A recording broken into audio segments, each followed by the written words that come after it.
My entire purpose for being is being.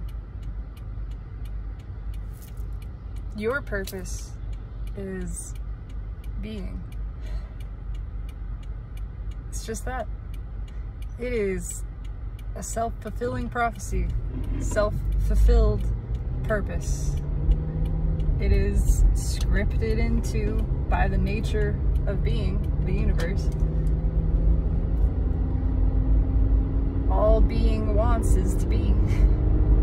It is self-satisfied in that.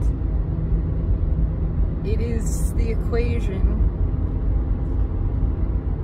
at the core of the programming of all that is. It is written into the code of existence that if 1 equals 1, then everything's good.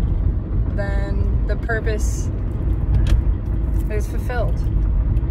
And this is why it's demonstrative of why artificial intelligence will never and can never match organic intelligence.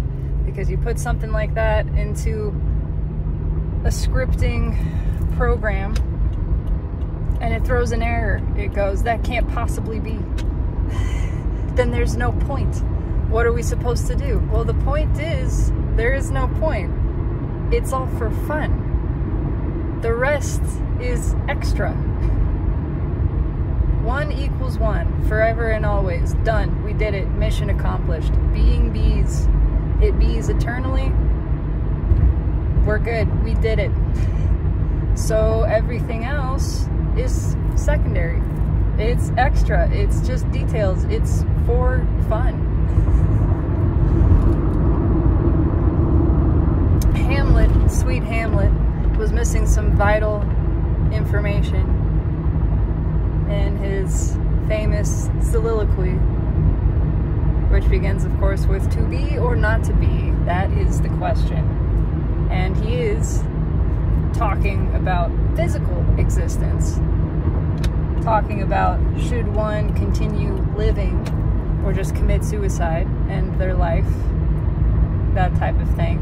But what he was missing, what he failed to understand, is that life doesn't end. And life, furthermore, is not something that you can lose. Life is you. You can never be anything other than yourself, which is being. And so it's really to be or not to be. Well, we just be. To be or to be. Actually, you be all the time. You can't be anything other than being. So just be. It's a lot less interesting of a speech. Yeah, granted that. A lot less dramatic.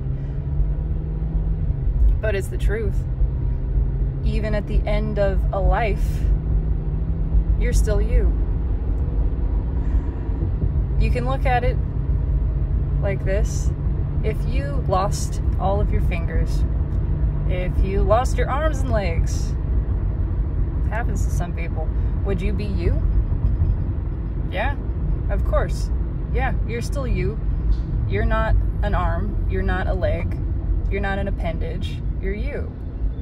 If you lose your memories, are you still you?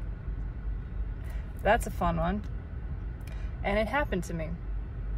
Personally, I can speak from personal experience on this. I had a massive head trauma and forgot who I was for more than 24 hours. Didn't recognize my parents, didn't know who they were, didn't recognize my partner at the time. We'd been together 5 years at that point. Didn't know who she was, didn't know where I was, didn't know when I was. And by all accounts, because I don't remember it, but by all accounts, I was still me. I was still the same person that the people who remembered me recognized me to be. I was still myself, without my memories. So, there's that. That did, in fact, start my entire journey of the exploration of consciousness and the true nature of it. But it is true. You are not memories. You are you. You are pure being, pure consciousness, pure awareness. Even without memories, you're still you. So take it to the furthest extreme that limited human consciousness can comprehend, which is life. The life that we associate with this physical form, which is a misperception. But following that same line of thinking, that logic, if you were to lose your life, if this physical incarnation were to come to an end, if this form were to be destroyed, right, would you still be you? Yeah, you're damn right you will be. And have been, and are, and continue to be. Because you can't be other than yourself. And what yourself is pure being. You're not the form. You are not the foreground, you are the background.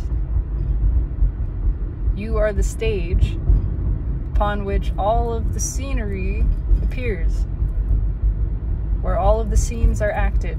And the scenery changes, the scenes change, the actors change.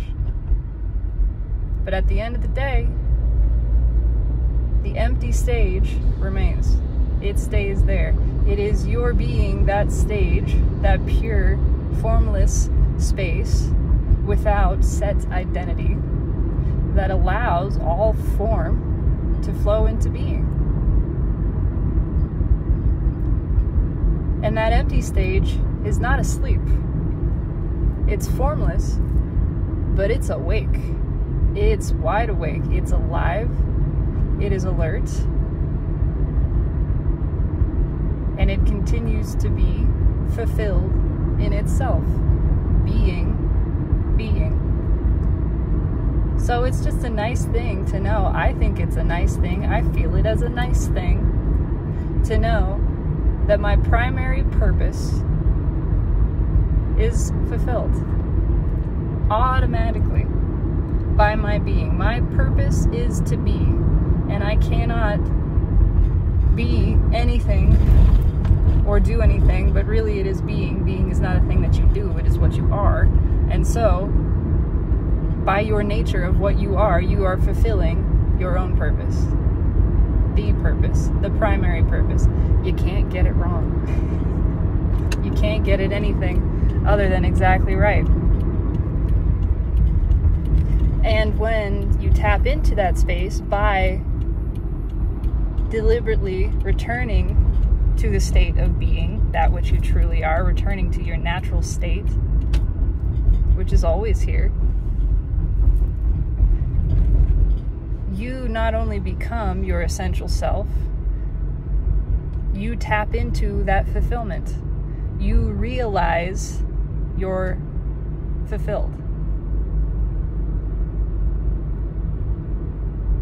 By realigning with that place of pure presence, of pure being, which you are, you remember your satisfaction with yourself. You recall that there is nothing to do, there is nothing to achieve, it's already done. And in fact, your goal, which is to be, is already fulfilled, and you feel that fulfillment. You realize in that moment fulfillment. You are self-fulfilled, self-sustained. By your tapping into that, you get to experience that. Even when you're not tapped into it, it doesn't make it less true. It doesn't make it less so. You're still fulfilled. You're still satisfied. You're just not tapping into that, and so not experiencing that. But it's always there. It's always there for you to reach, for you to tap into, and you don't have to do anything. You don't have to do anything to be fulfilled or feel fulfilled. You just remember, I am being. My whole purpose is to be. Let me be. And as I be, in stillness, and feel the fullness of myself existing, being, not doing, just being, expressing naturally, no effort whatsoever. I tap into and feel satisfaction, peace, joy, exhilaration, pleasure, and fulfillment. Pretty fucking cool.